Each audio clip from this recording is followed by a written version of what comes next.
So, what I want to do right now is talk about beginnings, the opening scene, the opening image, the opening sentence of any story. Um, for me, the best stories take place in just within the parameters of the beginning of the most important event of that person's life and the end of that most important event, where that person has changed over time and where they now have a different understanding of the universe and their reality and themselves.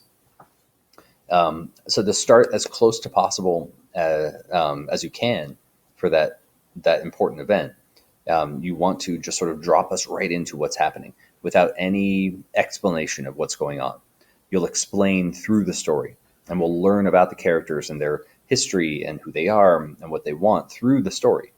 But at the beginning, just drop us in. Um, and what you want to do is you want to make us experience what's happening along with the characters.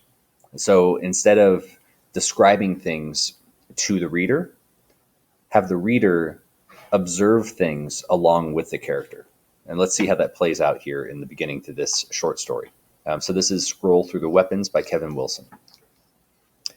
It was almost midnight when my girlfriend got a call from her sister, who had been arrested for taking a kebab skewer at a cookout and stabbing her husband.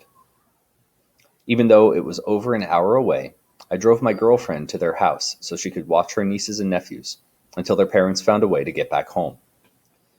If they end up killing each other, my girlfriend told me, I think I'm the one who gets custody of the kids. I didn't want to have to say anything in response because she knew as well as I did that I would not be around if that scenario ever became a reality. All right, so opening image. It was almost midnight when my girlfriend got a call from her sister. So this is a boyfriend and girlfriend or a girlfriend and girlfriend, and they are ostensibly either asleep or awake. It's almost midnight, so they might have been in bed, or they might have been up. Maybe they're young people and they stay up late. And so we get dropped in at the moment of the phone call. Honestly, that's it. That's the inciting incident. We're dropped in right at the moment where life changes. And now these characters have to start making choices. So at almost midnight, my girlfriend gets a call from her sister, who had been arrested for taking a kebab skewer at a cookout and stabbing her husband. All right, so that's a fantastic opening image because that tells us so much. There is a relationship here.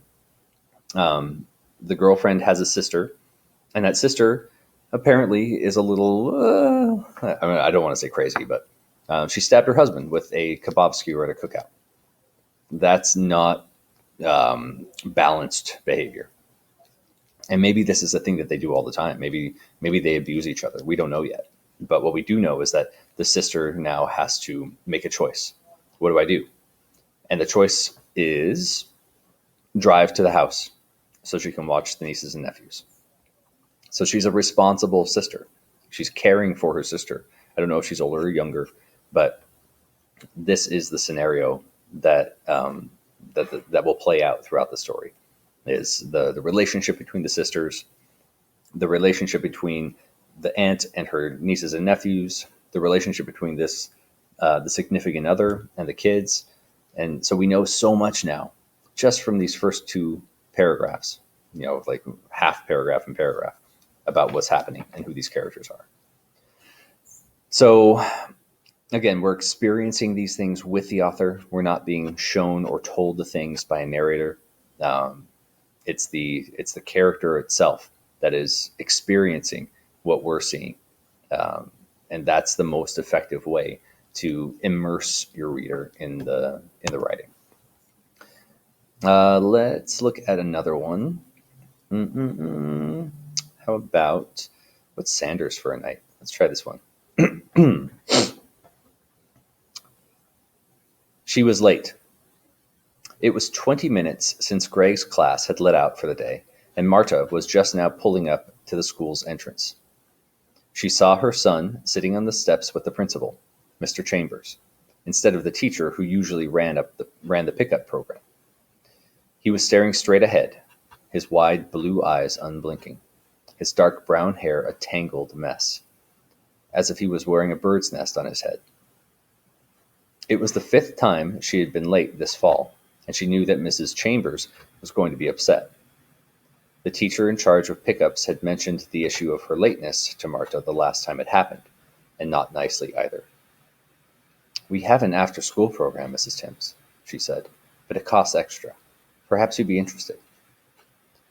She felt so chastised that she didn't even remind the woman that, since the divorce in September, her name was now Mrs. Poltz, or Ms. Poltz. It was hard to remember even for her. "I'll be on time," Marta had said then. "I promise."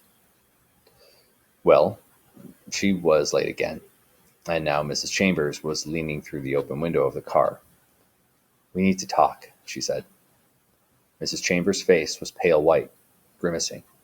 She did not address Marta by any name, maiden or otherwise. This was not a good sign. All right, so again, we learn about what happened in the past with this woman and not being able to pick her son up on time from the parts of the story that we're experiencing here. But the first line is, "She was late." Okay, so we don't know late for what. No idea. It's just she was late.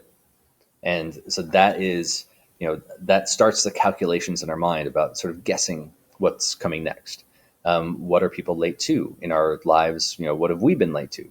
We start to draw on our prior experiences to do the math of what this story might be about, of who these characters are, of why they might be late, and so in the second line here, it was 20 minutes since Greg's class had let out for the day, and Marta was just now pulling up to the school's entrance.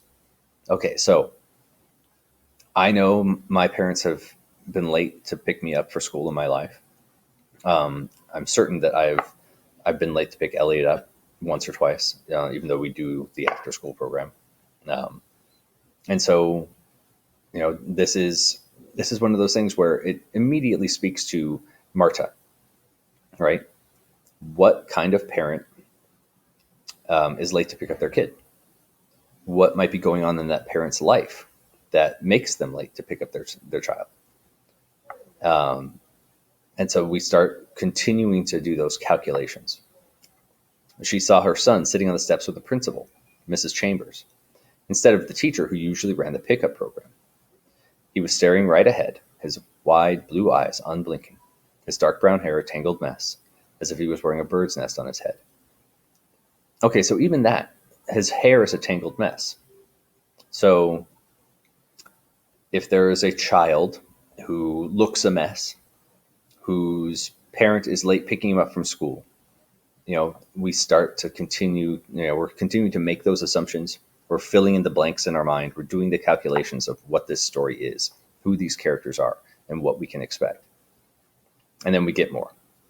It was the fifth time she had been late this fall, and she knew that Mrs. Chambers was going to be upset. All right, so now we get more about this situation, right? It's not the first time. And knowing what we know now, we start to think what's going on with Marta? What's happening with with Greg's mom that's making her late all the time? But still, we don't know that much, right? But we have been introduced to 3 characters already in the first 12 lines. Especially for short stories, character introduction at the beginning is super important, because now that gives us all that information that we can use to then learn about those characters. If you introduce late, you're not going to have as much time to develop them, right? To give them full 3-dimensional lives and to make them, put them in situations where they can make choices and we can see how they act and react. So again, dropping us right into the middle of the action. Like, this is an actual thing that's happening. She's pulling up to the school, and that's the first moment we are introduced to these characters. So we could go on a laundry list of different openings, but really the things that you need to look at are, am I starting in the middle of action? Right? It's not once upon a time there was a prince named Engelbert, and he was living his life in a castle in a grand kingdom, right? That's super passive. Once upon a time, there was a, he was living, right? We want active characters. So you might say, for that same story, the the prince slurped his soup at the dining table during the celebration of his father's 50th year on the throne, right? So that drops us into a moment of time that might be the beginning of a story that you want to read, right? The prince slurping his soup. Princes don't slurp, but this prince does. A father, 50 years on the throne. 50 years is a long time. There's a chance that he's not going to make it much longer. And maybe at this birthday, maybe that's when the change in power happens. So you can see just by dropping us into action, it necessarily makes our characters active. It gives us a sense of who they are and what they're doing and what might happen in the future of the story. So drop your characters into action, and then when we learn about the world, make it an observation from the characters, right? So here, his mom is noticing Greg. The narrator isn't telling us he has a bird's nest on his head. His mom, Marta, I think, is seeing him. She's seeing Greg, and that's how we know what he looks like. It's not a third person omniscient telling of what he looks like. We're experiencing with her. So those two things are super important. Make what we learn about the world and what we see in the setting an observation from the characters, and drop us right into the middle of action when you start, especially at the beginning of the story. But for the beginning of every chapter, for every section, put us in action. Give us something happening. And make your characters active in every scene. Have them doing things, right? Here, Mrs. Chambers is leaning into the window, right? She's not shouting at her. She's leaning through the open window. So when she is talking to Mrs. Chambers is active. And that gives us a sense that these characters are real, right? That they exist in the space that's being created by the words on the page. So what I want you to do is go into your story that you've written so far and do a pass for active characters, for active language. Go through and see if you can make the scenes and the situations and the verbiage more active and more immediate and more present. And I think that keeping that in mind as you go is a good idea, but also just going back through and rereading what you have and then seeing if there's a way to give us more action in each of the sections. That's going to make it more engaging. All right. Have fun writing. I'll see some of you later.